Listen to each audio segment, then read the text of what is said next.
Hooray! Today is the day that the Lord has made. We will rejoice and be glad in it. To a man of substance, a man of inestimable value. Akinlolu Ogunkola, ọjọ́ ìbí ló wọlé dé, ó yá gbéra ńlẹ̀ kó dìde. Ẹ wá bá mi jó ní lọ́jọ́ ayọ̀ mi. Ẹ wá bá mi jó ní lọ́jọ́ ìbí mi.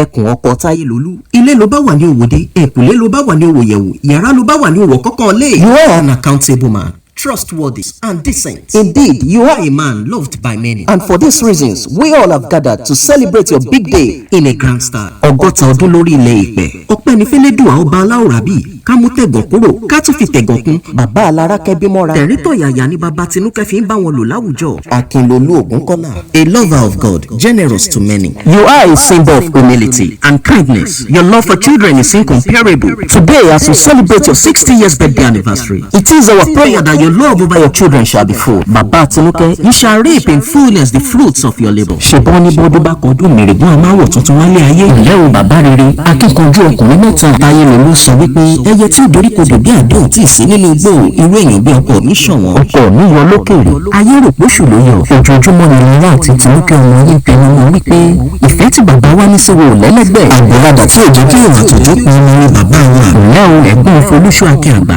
ẹ̀gbọ́n Fúnmi-Dòkun kú ọdún èmi o, ẹ̀gbọ́n Ọláolú Ògúnkọ́lá, ẹ̀gbọ́n Wálé Àlàó, gbogbo wọn sọ wípé ẹ bá ń kẹ̀gbọ́n wa lógúnlógún, ẹ bá ń kẹ̀gbọ́n wa lọ́gbọ̀nlọ́gbọ̀n, ẹ bá ń délé àwọn bàbá tó bí ìlú wọn. Ǹlẹ́ o ọmọ Ìjẹ̀bú Jẹ̀ṣà, Ìjẹ̀bú Ìgbòho, ọmọ Awúrò Fàṣẹbọn, ìwọ lọmọ ará nínú Òkè Àtìbà, ọ̀tún sì lábẹ́ owó ìlẹ́ ọmọ ìbúrú pẹ̀yàkẹ́, ìbúrú yàtọ̀ bí onígbà kẹsọ́niyé, ìlẹ́ ọmọ Táforí pẹja, Akinlolu Ogunkola, irú àwọn bàbá rẹ lọ lọ́jà kan tájèjì ògbódò wọn, àjèjì tó bá wọ gbọ́rọ̀ nílé yín, á dẹbọra nílé bàbá tó bí ọlọ́run, òkú Ìjẹ̀bú èsùn nílẹ̀ torí dé okú lọ́mọdé wọn aṣọkọ̀ wọn rẹpẹtẹ. Bàbá Tinúkẹ́, ọ̀lẹ́ ọmọ ìgbòrò ìgànmúdà, ọ̀lẹ́ ọmọ onílé owó, ìwọ lọmọ ìkútẹ́yìn náà, ọ̀lẹ́ ọmọ arígbèrè owó sọ́bìbẹ̀, Ìjẹ̀bú ni ọmọ Awúrè Fàṣẹbánú, ọwọ́ àdánipa kíjẹ̀bú Jẹ̀ṣà má mọ̀ nílé àwọn bàbá tó bí ọlọ́run. Lọ́nà Elédùà, Akinlolu Ogunkola kó o pẹ́ bólú pẹ́pẹ́ tí í pẹ́, kó o dàgbà bí ará òwúrọ̀. Ọ̀pọ̀ Táyélolú, ìgbà rẹ tó ń dùn yìí Elédùmarè wá níjó tán. Ọgọ́ta ọdún lórí ilẹ̀ Ìpẹ́rẹ́ o, lọ́nà Elédùà tí yóò wá ní ta o.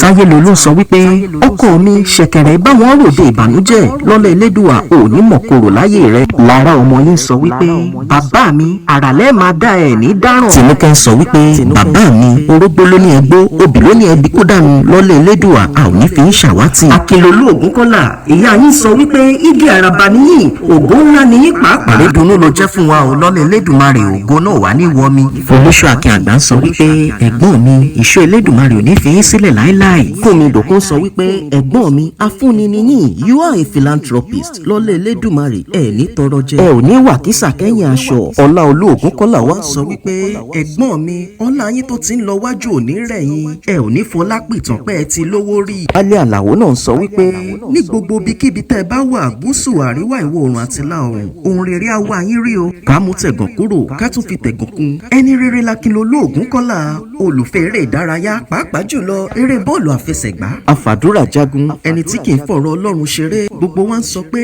ẹni ṣẹ̀gúsí ní jẹ́ o, lọ́lẹ̀ Elédùmarè ẹ̀yin lẹ́jọ̀ọ́ àwọn ọmọ yín, ẹni ẹlẹ́ni ò ní gbà ṣe yín ṣe.